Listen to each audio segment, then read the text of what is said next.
Guys আমি একটা নতুন একটা ইউটিউব চ্যানেল খুলেছি, সালমান ব্লগ নামে আছে ইউটিউবে। আমি অন্যজনের ফোনে সার্চ করলে গাইস আসে না, ওইখানে তোমাদেরকে একটা পদ্ধতি বলে দিচ্ছি, আমাকে একটু সব সাপোর্ট করে দেবে। আমার ফেসবুক প্রোফাইলে যাবে, গিয়ে ওর বায়োতে দেখবে ইনস্টাগ্রামের লিঙ্ক আছে, ইনস্টাগ্রামে যাবে, ইনস্টাগ্রামের বায়োতে দেখবে ইউটিউবের লিঙ্ক আছে। এই ইউটিউবের লিঙ্কটাকে মারবে, ডাইরেক্ট ইউটিউব ওপেন হবে। সাবস্ক্রাইবার কম আছে, তোমরা ওটাও আমার সাপোর্ট করে দিও। Welcome back to my new blog guys. আজকে আমি সকাল 5টার দিকে উঠলাম, ভোর 5টার দিকে। আমানকে ফোন করলাম, আমান বলতেছে বলে আমি তো যেতে পারবো নি, কালকে আমার টালিতে পা কেটে গিয়েছিলো। ওর কালকে রাতের বেলা কাজেতে আসার সময় টালিতে লেগে ওর পাটা একটু কেটে গিয়েছিলো। ওই কারণে আমানকে ফোন করলাম, আমান বলতে যে আমি হাঁটতে পারিনি, বলে তুই একা বেরিয়ে যা। ওই কারণে আমি ভোর 5টার সময় উঠে পড়েছি অ্যালার্ম দিয়ে। উঠে পড়ে এই যাচ্ছি এই কাজের দিকে। আমার জার্নিংটা দেখি তোমার সাথে শেয়ার করবো। তোমরা কে কে এরম সকালে কাজে যাও আমাকে সব কমেন্ট করে আমাকে জানাবে, যে সকালে এরম তাড়াতাড়ি উঠে এরম ভোরের বেলা উঠে কে কে কাজে যাও, আমাকে একটু কমেন্ট করে জেনে দেবে। কারণ আমি আপাতত একা যাচ্ছি, দেখো কেউ নেই এখন। আপাতত আমাকে একা যেতে হবে, আমার তো এখন যেতে পারবে না, ওর এখন প্রবলেম হয়ে গেছে। পা কেটে অনেকটা বড় কেটে গিয়েছে, মানে ব্যথা, খুব ব্যথা হবে, টালির কাটা খুব ব্যথা হয়, অনেকটা বড় কেটে গিয়েছে। যা দেখলুন তো, কালকে রাতেবেলা ও হাঁটতে পারে না, কালকে কাজে আসার সময় ভালো করে হাঁটতে পারে না, আজ সকালে উঠেছে আরও হাঁটতে পারছে না। এখন যতটা পারতেছে বলতেছে, বলে গুলো আমি যেতে এখন পারবো নি, তুই যা। তো বলি ঠিক আছে, আমি একা চলে যাচ্ছি। যাবো, গিয়ে বাসে যাব, বাসে উঠবো, তোমাদেরকে দেখাবো। মানখণ্ডের মোড় মাথায় যাব, গিয়ে তোমাদের দেখাবো। ডেলি তোমাদের জন্য একটা একটা করে ব্লগ নিয়ে আসবো ডেলি। আমি ডেলি এখন ঈদ পর্যন্ত যতদিন কাজে যাবো ততদিন তোমাদেরকে এসে এসে একটা একটা করে ব্লগ দেখাবো। নাজারাটা একবার দেখো, শুধু চাষ করেছে, চার সাইডে দেখো শুধু একবার।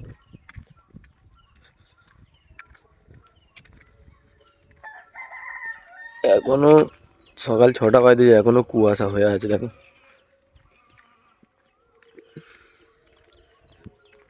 আমি একাই যাচ্ছি, তোমরা কমেন্ট করে জানাবে তোমরা কে কিরম সকাল সকাল উঠে 5টার দিকে কাজে যাও, আমাকে কমেন্ট করে জানাবে তোমরা কিরম যাও, আমিও দেখি কে কে যাই।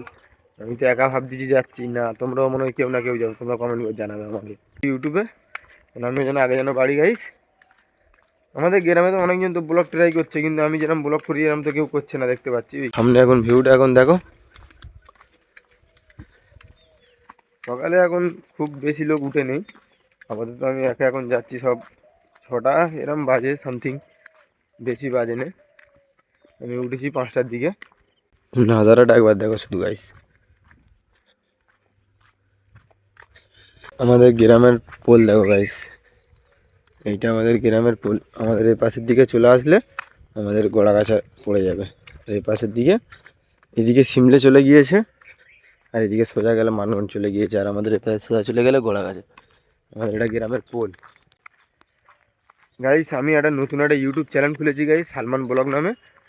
ওতে আমি অন্যজনের ফোনে সার্চ করে দেখেছি, মোটামুটি সালমান ব্লগস লিখলে আসে না। তোমরা আমার ফেসবুক বায়োতে ইনস্টাগ্রামের লিঙ্ক আছে, তোমরা ইনস্টাগ্রামে যাবে, গিয়ে আর ইনস্টাগ্রামের বায়োতে লিঙ্ক আছে হচ্ছে তোমার ইউটিউবের, ওটাই গিয়ে মারবে, মারলে তোমাকে ইউটিউব চ্যানেলে নিয়ে যাবে। ইউটিউব চ্যানেল আমাকে একটু সব সাপোর্ট করো, ওতে আমার সাবস্ক্রাইবার একটু কম আছে। আর আমি জানি নাম সার্চ করলে আসবে না সালমান ব্লগসগুলো, ওইখানে তোমাদেরকে বলে দিচ্ছি। ব্লগ বানাচ্ছি, তোমরা তো দেখছো ভালো সাপোর্ট পাচ্ছি, মোটামুটি তোমার ভাইটা ভালো সাপোর্ট পাচ্ছে। 1000, 1200, 2000 যা ভিউজ আছে, ছোটো ক্রিয়েটারের জন্য এটাই অনেক খুশি। আমার সাথে খুব খুশি লাগে, তোমরা এই এত করে ভিডিও ভিউজ দেখো, পাবলিক এত দেখে। আমাকে কেউ থোড়ি কি আগে কেউ চিনতো, আমাকে কিন্তু কেউ চিনতো না। এই ব্লগিং করার পর থেকে আমাকে সব চেনা শুরু করে দিয়েছে। এখন আমি যেটাই যাই টুকটাক মানুষ আমাকে চিনতে পারে, এটাই ওটাই গেলে মানুষ বুঝতে পারে যে এ ভিডিও বানায়, ব্লগ ফ্লগ তৈরি করে, মানুষ সব চেনে। গাইস আমি ফাইনালি মানখণ্ডে চলে এসেছি, এবার বাস কখন আসে দেখি, সেই অপেক্ষায় আমাকে দাঁড়িয়ে থাকতে হবে। বাস যখন আসবে তখন উঠে আমি চলে যাবো। এখন মানখণ্ডের পাবলিক একবার দেখো সব কিরম সব বসে আছে, চা দোকানে এটাই ওটাই সব বসে আছে। বাস আসলে গাইস আমি উঠে কাজের জায়গায় চলে যাব। গাইস ফাইনালি আমি বাসে উঠে গিয়েছিলাম। বাস কত স্পিডে যাচ্ছে একবার শুধু দেখো। আর আমাদের গ্রামের 4 সাইডে শুধু জঙ্গল আর জঙ্গল লাগবে তোমাদের, দেখো যেটাই যেটাই দেখবে শুধু জঙ্গল আর জঙ্গল। বাসের ভিতরটা গাইস শুধু একবার দেখো, পুরো ফাঁকা হয়ে আছে, কেউ নেই, একদম ফাঁকা। মোটামুটি লোক আছে, 7-8টার মতন লোক আছে, খুব বেশি লোক নেই। দেখো একবার শুধু চারদিকটা একবার। ওই কারণে আমি ভিডিও করে একটু বাসের ভিতরে দেখালাম, লোক নেই বলে এখন। আজকের ব্লগটা এই দূর পর্যন্ত এন্ড করে দিলাম। দেখা হবে তোমার সাথে, বাই বাই।